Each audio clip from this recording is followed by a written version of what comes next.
소통한다더니 쇼통했다 들통난 문재인 후보. 기무사, 개헌 문건 애초 비밀 문건도 아니었다.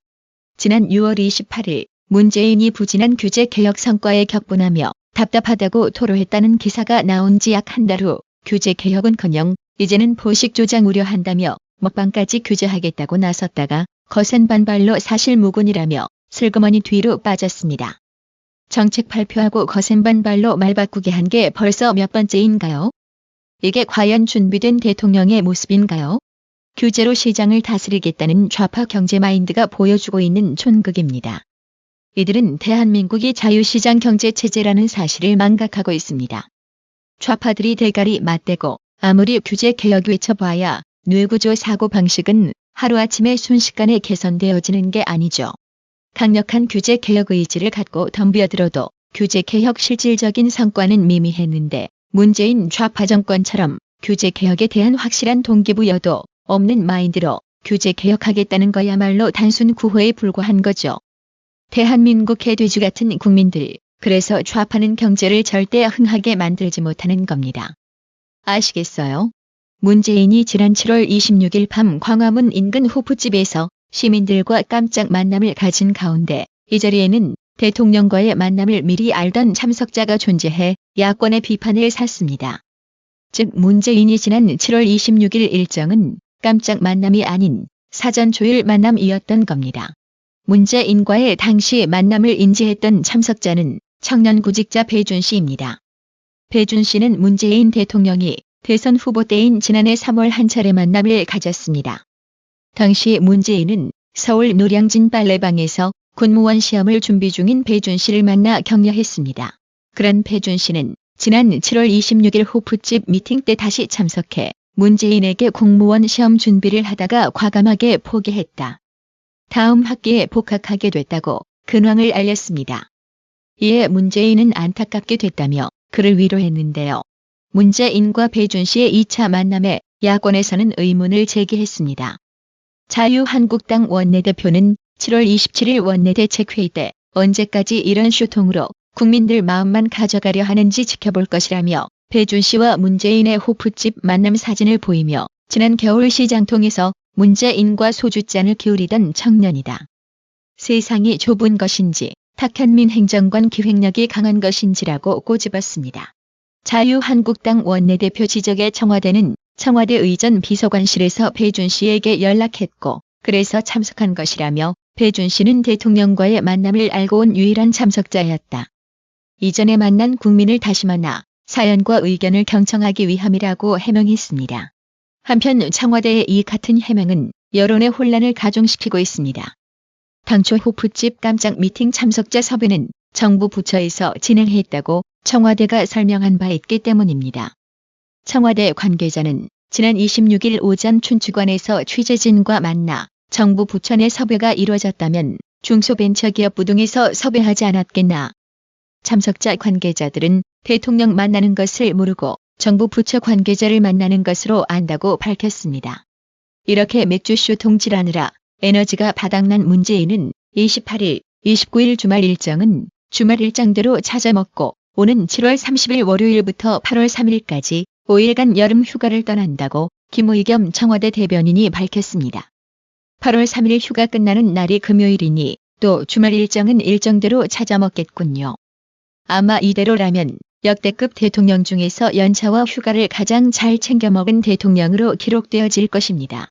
작년 문재인이 당선되고 몇 달 후 첫 휴가 때 국내 휴가지를 방문해 시민들을 만났던 것과 달리 1년 3개월이 지난 이번 휴가 일정에서는 아무것도 잡지 않았다고 하네요.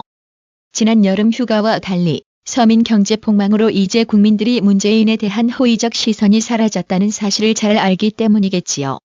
만에 하나 휴가지에서 시민들을 만나 욕설이 날아오면 어떻게 해요? 한편 기무사는 개헌 문건은 애초 비밀 문건 아니었다고 밝혔습니다. 앞으로 기무사 문건을 쿠데타로 연결시키려는 문재인 좌파 정권의 국정 운영에 큰 악재로 작용할 것으로 보입니다. 이런 소식을 접한 해당 기사에 온라인 누리꾼들은 북괴 석탄, 드루킹, 원전 재가동, 최저임금 사태 등등 덮으려고 드립친 거지.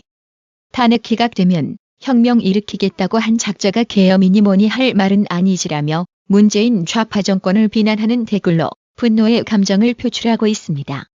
최근 유엔 안보리 대북 제재 위반 논란에 휩싸인 북한산 석탄의 국내 환적 문제에 대해 자유한국당이 당 차원에서 국정조사를 추진하겠다고 밝혔습니다.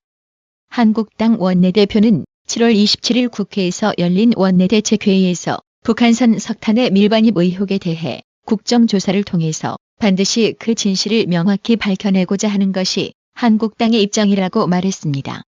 자유한국당 원내대표는 이 북한 석탄 밀반입이 문재인의 탈원전 정책에 따라 화력발전소에서 전기를 생산하기 위한 원자료를 공급하려는 것은 아닌지 모르겠다고 의혹을 제기했습니다.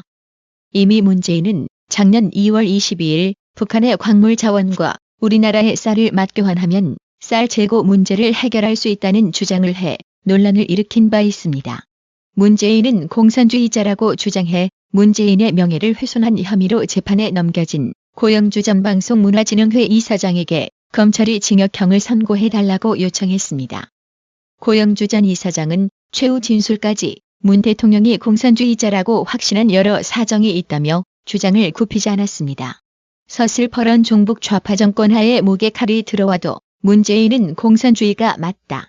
고로 나는 거짓과 타협할 수 없다고 주장하시는 이 시대의 진정한 멋쟁이 애국지사 고영주 이사장님을 존경합니다.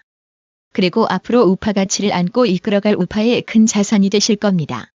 유승민에 이어 이번에는 김무성이 2014년에서 2015년 안종범 전 청와대 경제수석에게 알아봐달라, 챙겨봐달라, 잘 부탁드린다는 식으로 인사청탁을 했던 인사청탁 통화, 문자 메시지가 공개됐습니다. 김무성이라는 국회의원은 세계 최초로 LNG 엔진을 개발한 사람이래. 기술자라 딱 보면 입에는 지으면 흑자난다, 적자난다 안 돼. 그래서 지금 당분간은 이런 사람이 필요하다는 주장이야. 참고를 좀 하시라고 안종범 전 수석에게 말했고, 이에 안종범 전 수석은 대우조선 아까 말씀하신 3명은 서로 자기들끼리 싸우고 투서하고 난리라 누굴 해도 문제가 되겠다 싶어서 제외시켰습니다라며 외부 인사가 문제되면 대우조선 내부에서 기술 출신이 하면 좋겠네요. 노사 타협 문제 정리되는 대로 보고드리겠습니다라고 답했습니다. 개인 비리 혐의가 있어서 특검에게 제대로 약점 쳐 잡혀있는 안종범이라는 개작자에게 딱 하나만 묻고 싶네요. 박 대통령이 안종범 당신에게 이따구 짓 하라고 시키던가요?